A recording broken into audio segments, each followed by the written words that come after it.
Rodrigo, good afternoon, sir. What's happening, guys? Good to see you both again. Good to see you. Yeah, thank you for coming on. And it was actually my fault. I didn't get him the link, guys. So anybody out there, it's Oh, me and that. Hey, we were talking about chewing gum. I'm going to just throw a question out. By the way, I love that book right there. yeah, it's nice. Thanks for I've the. read it twice. What do you think? Recommend it. Highly recommend it. Oh, thank you. Sorry to cut you off. This container, I don't know if you can see on my screen. I got the Icebreakers gum container, right? Something really simple. Mhm. From your perspective, what would it take to kind of come up with a final design, for a package for something like that? If someone has an innovative package or, container. Yeah, I mean, look, I treat most products pretty much, most ideas, I pretty much treat them the same way. There's a design process that we work, the idea through, and it starts with concept development, which is understanding, the price requirements of the project, the user requirements, the materials, and with that information, we can figure out a price point that makes sense to make that at. And the price point is very important, man. Like, so for a product like you're showing me, that Right. packaging has to be made for like in the pennies, Okay. and it would only be done in very high volume. So, that lets you understand like the molds have to be larger and more cavities.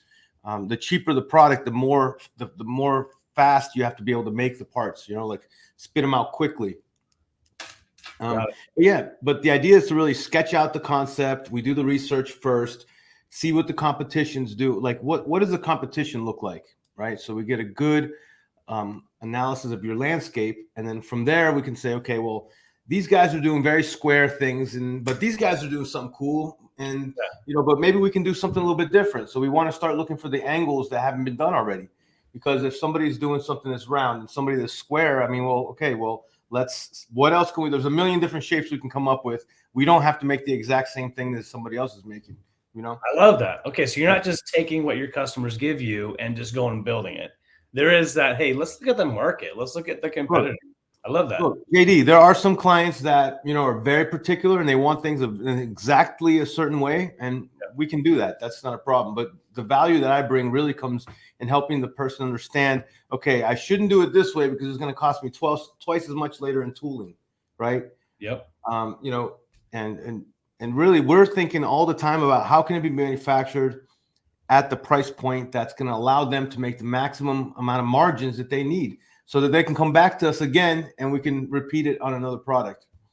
Love that. Okay. Hey, I see we have a few live people out there. Thank you for the one like out there. It's awesome. If anybody has any questions for Rodrigo, we got him for another 15 minutes. I want you guys to bring those questions on.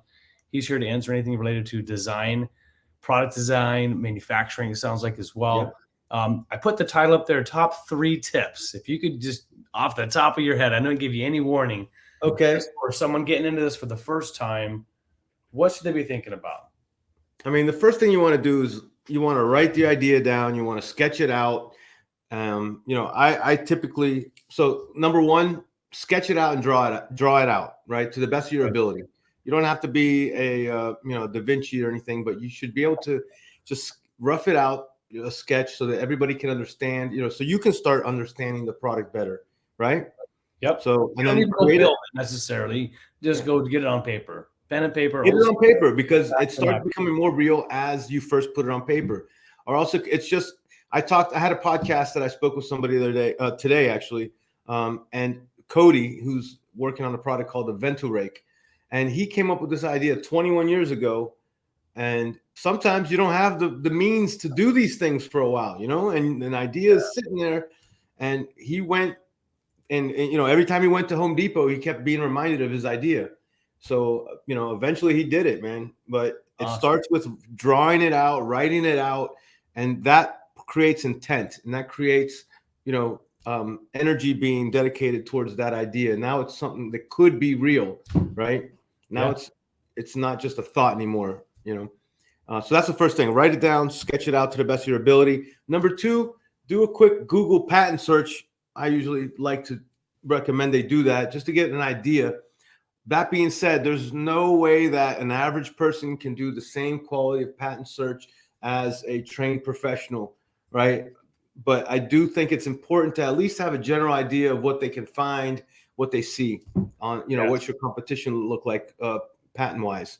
Love that. And And then the next thing is to, you really want to you want to work with somebody that has a plan for you. You know what I'm saying? Like there's people that'll just make you a prototype, but is that really what you want? Do you want to make a prototype, or do you want to sell your product? Do you want to manufacture a product and then sell it? Right? It's two completely different things. If a prototype, can be used just to show how it looks, but a more refined prototype will show exactly how it's going to be manufactured and have the 3D files to back that. Got it. Love Right. that. So someone is kind of taking a longer term plan, Yeah. so we get all the way to market. And as you were kind of talking about with that first idea, right? Don't just go build it so you can hold on to it. Build it and think about it so you can think about, the cost, right? Well, how you're going to have to make it, what the tooling is like, all of that. Yeah. Yeah. And then, I know it's not fun, but creating a business plan can be extremely, informative when you're putting any idea forward. And it does take time to try to understand how much each step will take and what it looks like. But that gives you the information to know how many you ultimately need to sell to make the money you're trying to make on the investment.